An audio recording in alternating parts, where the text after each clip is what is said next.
¿Y cómo evalúas este documento que ha presentado el día de hoy la Conferencia Episcopal para precisamente evitar abusos o por parte de miembros de la Iglesia Católica que lamentablemente tú también fuiste víctima? Bueno, la verdad es que creo que es una buena señal esta guía que está presentando la Iglesia, que consta, bueno, de todos estos capítulos, pero yo creo que lo más importante es que la Iglesia tiene que darse cuenta que el abuso sexual infantil es un abuso de poder que se manifiesta sexualmente y no un abuso sexual y no una relación sexual que se manifiesta de manera abusiva y de manera dañina. Yo creo que con ese primer aproximación creo que la Iglesia debería darse cuenta de esto, ¿no? ¿Ahora te parecieron adecuadas cada una de estas medidas que se tomó respecto, por ejemplo, a lo que se considera un abuso, al límite de edad, porque habla solamente, bueno, de menores de 18 años, esos son los abusos que reconoce este documento? También habla de una capacitación o un entrenamiento que tienen que tener los miembros de la Iglesia Católica, tanto sacerdotes como religiosos o profesores que tengan contacto con menores de edad. ¿Son esas medidas suficientes para prevenir abusos? Mira, yo insisto, Matilde, en que el problema del abuso sexual infantil es el abuso de poder más que el tema sexual. La Iglesia Católica sigue centrada en el tema de la sexualidad. Me parece que esto es un buen paso, una buena señal, pero si no se dan cuenta de que el abuso sexual es un tema de poder, en cómo la Iglesia presta una plataforma una plataforma de poder para poder abusar sexualmente, me parece que hay un error. Yo creo que si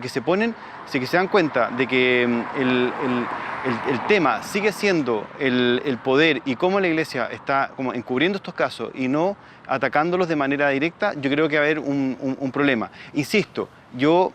valoro esta guía, valoro esta iniciativa, sin embargo, creo que la Iglesia tiene que entrar en un proceso de cuestionamiento real de los temas de poder, de las dinámicas de poder, y no solamente en cómo, en que esto es un problema de la sexualidad o un pecado contra la sexualidad, que es como se ha tratado hasta el día de hoy. Me parece que si se insiste en el tema de la sexualidad, en el tema de que hay un problema por ese lado, no se va a tomar en cuenta el sentido más profundo del abuso, que es el abuso de poder, y que la Iglesia, yo creo que tiene dinámicas que son abusivas, en cómo tratan los obispos a los curas, cómo tratan los curas entre ellos, cómo tratan los curas a los feligreses, a los curas a las monjas, y las monjas entre ellas, y la monja a los feligreses, y así toda esta serie de relaciones abusivas, me parece que hay un problema, así que no se dan cuenta de esto. Entonces, el problema sería, a tu juicio, parte de la jerarquía de la Iglesia, la base del problema que pudiera derivar en abusos, y eso es prácticamente una situación que, claro, costaría muchos, no sé si generaciones cambiar. Yo no sé si sea un problema de la jerarquía, sino que hay un problema de dinámicas abusivas. Y insisto en eso, que son dinámicas abusivas en que los poderes no tienen a veces manera de contestar, no tienen a quién acudir cuando hay un abuso. No puede ser que los obispos sigan teniendo el poder que tienen sobre sus obispados, sobre sus diócesis. Yo creo que por ahí parte todo. Está bien, el abuso sexual infantil es un escándalo y está bien que todos tengan cursos de formación, que aprendan a identificar, a intervenir y derivar y combatir el abuso sexual infantil. Pero me parece que tienen que darse cuenta de que las dinámicas abusivas que se instauran muchas veces en el secreto de confesión, en la dirección espiritual, en cómo difunden de algunas maneras los dogmas y cómo se transforman, o cómo dan lugar para que algunos espacios espirituales se transformen en verdaderas sectas, me parece que hay un problema ahí. Por eso quiero decir una y otra vez, e insisto, en que el problema del abuso es un problema de poder, que se manifiesta en lo sexual y no una relación sexual que se manifiesta abusivamente. Ahora, si tuviera este complemento, ¿este documento sería, digamos, completo para la prevención de abuso? Yo creo, Matilde, que si tuviera este elemento, habría una obligación de entrar en un proceso de cuestionamiento profundo acerca de las dinámicas de poder que se dan en la Iglesia Católica, y yo creo que eso sería un proceso bastante más largo y probablemente llevaría generaciones como dices tú, en cambiarlo, porque no es un problema de tener un protocolo en una institución, sino de cómo esto se va dando a lo largo y cómo se va transmitiendo. Nosotros sabemos que para que haya abuso, lo importante es la plataforma, el contexto que da paso a ese abuso, y no solamente a que se cometa el abuso, sino que se instale, se perpetúe de alguna manera gracias al encubrimiento. Porque aquí lo más grave que sucedió en la Iglesia Católica y no es el abuso sexual, es el encubrimiento y la complicidad ante el abuso sexual. Entonces, por eso que no utilicen el caso Karadima como si hubiera sido como Karadima quien se coló de alguna manera por las filas de la Iglesia para cometer abuso, sino que fue la Iglesia misma la que le prestó la plataforma y le siguió prestando durante años a sabiendas para cometer estos abusos porque le convenía de alguna manera para instaurarse como un poder. Entonces, ahora, aquí la Iglesia tiene... Te quería hacer una pregunta respecto a este mismo tema, porque en la presentación de este documento, el secretario general de la Conferencia Episcopal, el obispo Cristian Contreras, dice que, y lo quiero citar, que el caso Karadima le ha provocado un daño inconmensurable a la Iglesia. Quiero saber qué opinas tú y qué sientes tú como uno de los denunciantes, que una figura como el obispo Contreras reconozca esto el día de hoy. Sí, pero Matilde, porque, y aquí como quiero insistir en eso, que no es Karadima quien le ha hecho daño a la Iglesia, es la Iglesia la que le prestó la plataforma a una persona como Karadima y a otros más para poder cometer los abusos y que se sintió fortalecido y protegido por la Iglesia. Y la Iglesia hasta hace poco decía que ellos estaban preocupados de los victimarios y no de las víctimas, ¿no? Hoy día están dando un paso para decir que están preocupados de las víctimas también, pero ellos, si es que no ponen, yo creo, esa división, esa justicia, en que ellos tienen que estar del lado de las víctimas y defenderlos de los victimarios, y más que prestar como la plataforma y alimentar esa plataforma, yo creo que tienen que cuestionar, ser capaces de cuestionar. Y en el fondo es para ser honesto, creo yo, que es lo que está en el corazón del cristianismo, ¿no? El cristianismo es una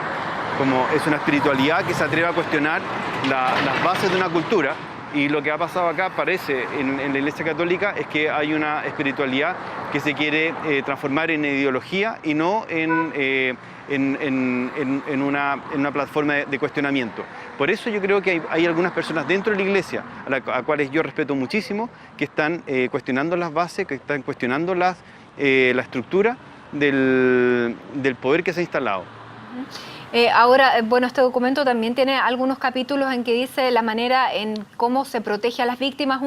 la manera en que cómo se les hace saber cómo va la investigación una vez que ellos denuncian, cosa que con ustedes, por ejemplo, no ocurrió. ¿Tú ves que hay pasos que se están tratando de dar? Se están dando pasos.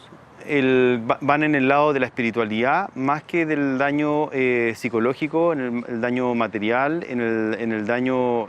vital que se da a las víctimas. Y yo creo que si no se dan pasos en esa dirección va a haber un problema. Como la Iglesia Católica tiene que darse cuenta que el abuso ocurre no solamente a niveles vitales, psicológicos, sexuales, corporales, materiales, y no solamente en lo espiritual. Si que no se dan cuenta de esto, yo creo que va a haber ahí como hay un cierto como desfase, ¿no? Como el daño es material, es corporal, y la ayuda que se presta es espiritual,